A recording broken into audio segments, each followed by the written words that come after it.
Zhu in the final. And then the Malaysian Super Series event last week where she beat Wang Yihan. So 12-0 her win-loss record for this year. And as I say, gone up one place from 2 last week in the world rankings to once again being world number 1. Very odd. 2 weeks ago she was world number 1. Last week she was world number 2. Back up to world number 1 this week by virtue of her win at the Malaysian Super Series event. So the Dane, the 31-year-old,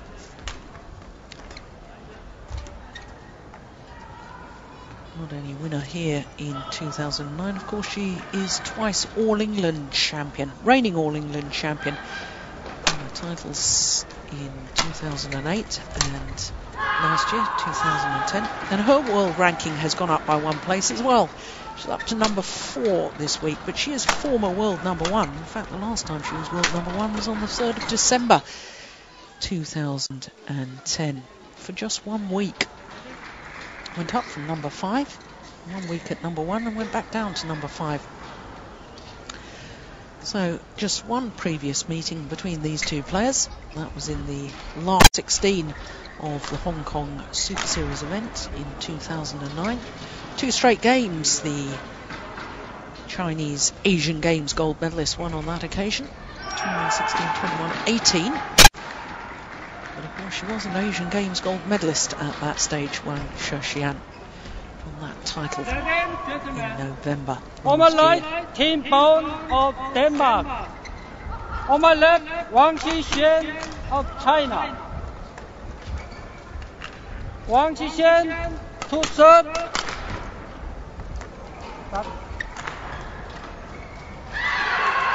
No ball. Play. So the world number 1 gets this quarter-final underway against the former world number 1, Wang Shixian of China, against Denmark's Tine Baun.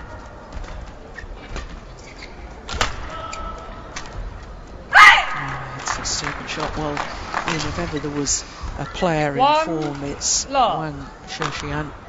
She's on a run of 5 consecutive finals, starting at the Asian Games, where she won, then the China Open, Hong Kong Open, Super Series finals, and the Malaysian Open. 5 finals and 5 tournaments played isn't a bad record, is it? No, it's not. I did think yesterday, though, Jill, there were just signs of tiredness in her game yesterday.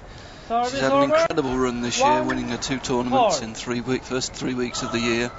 And I just felt yesterday she did look a little jaded. Of course, her match yesterday against Ai Goto of Japan, 21-19 in the first game. And I thought the same as you. I thought she was looking a little bit tired. Much more convincing in the second game, 21-12. As far as Tine Baun is concerned, good first round victory over another Chinese opponent, the Sherry, the Asian badminton champion. And won that title, incidentally, that Chinese player is a qualifier. And then yesterday, Tine Baun disposed of Japan's number 1, Eureka Hiroshi, in 2 straight games. 1. Yeah, I think a slight question mark over Tina as well, because during that game she did have to, in one of the coaching breaks, she did have to get her ankle strapped. So it'll be interesting to see how she's moving in this game. So just a question mark over both players, I think, today.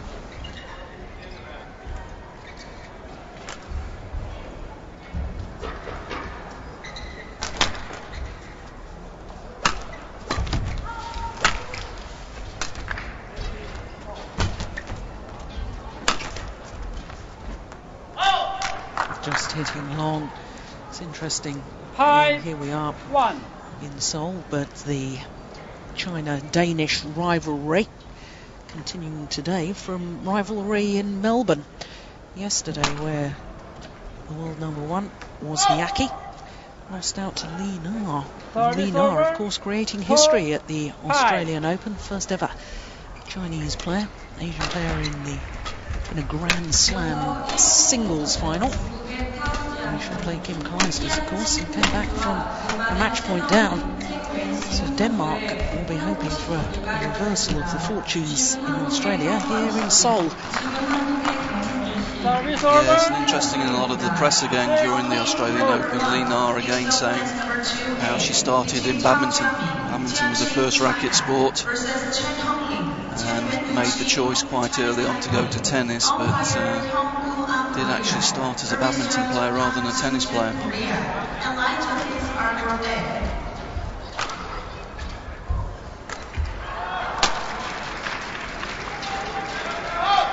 I'm interested to see the tactics from the two players in this match. I think Wang Shixian, she's got the shots to really give Tine problems. She's got very, very good slice drops from the rear court and can really pose Tine problems from there, making Tine lunge late into the forecourt, which is probably the weaker area of Tine's game. On the other hand, I think Tine's really got the power from the rear court to dictate the game if she can get behind the shuttle and she's got time on the shuttle. So I think there could be an interesting tactical battle here.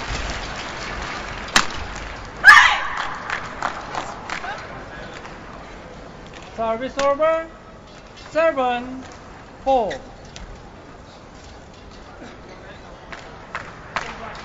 Lovely centre smash, and again I think Tine there setting up for the short angles, just getting caught with the shock attack to the centre of the court. Clever play.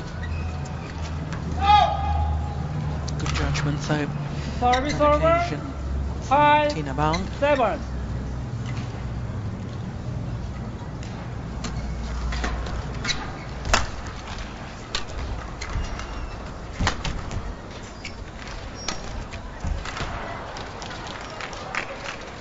Service Of course, over, won both her All England titles 8-5. under her maiden name, Tina Rasmussen.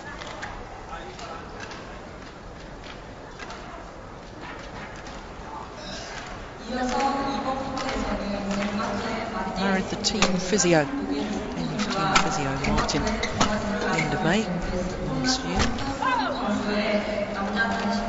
Yeah, so Martin's here this week. It's Martin that applied the strapping yesterday when she started to, when she got a bit of a twinge in that ankle.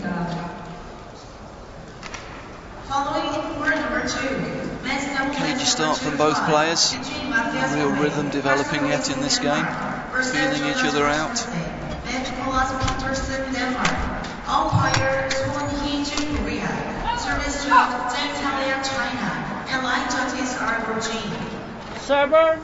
It's quite surprising to me, Ian, the fact that they've only played against each other once previously. Yeah, Tine had her injury problems last year throughout 2010. She did miss quite a number of tournaments, and really that's the year where Wang Shixian came to the fore. So careers haven't overlapped that much so far.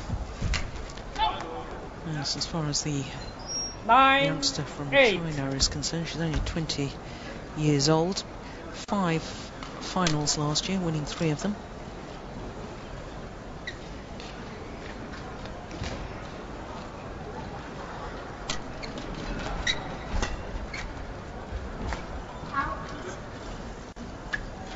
But both these players on court last year at the 2010 World Championships in Paris, both of them the bronze medalists, both of them losing semi-finalists. Here we are at the Korean Open. Oh my goodness. That's wild. Very wild. 10, They're playing each other in the quarter-final stage. Another sign of the quality of this first Premier event. Certainly the strongest non-championship event I've ever seen, I think. All the top players here. 11-9 interval. So Wang Shixian, who has the advantage at the mid-game interval. Just 6 minutes of play.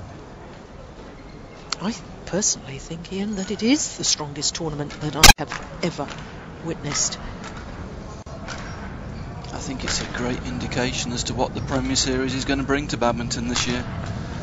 You know, sometimes we get some tactical selections from the different countries trying to avoid each other before championship events. With these new 5 Premier events, they're going to have to play in all of those events. So for badminton fans, they're going to see the top players playing each other on a more regular basis, which I think is great for the sport. Yes, I concur with that. It's very, very exciting times for badminton.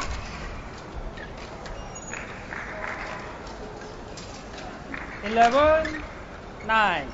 Play. So 11-9 in this opening game.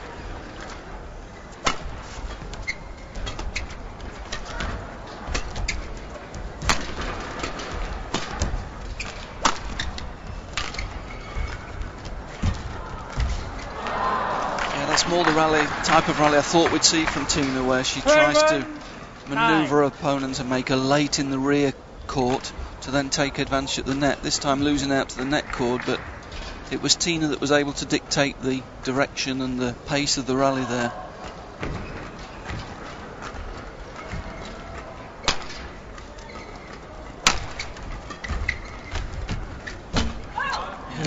Yeah, and again it's the fast clear to the rear of the court, allowing Tine to take the shuttle early at the net and win that net exchange.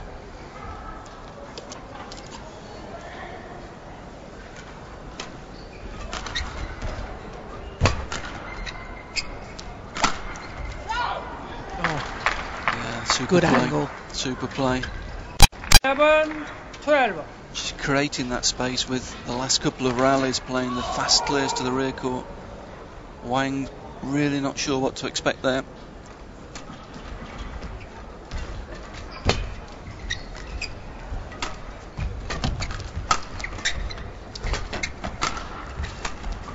And that's the difference when Tine plays and gives Wang the opportunity to get behind the shuttle. There we see the short angle drops, and that's probably Tine's weakest area, those deep late lunges into the forecourt.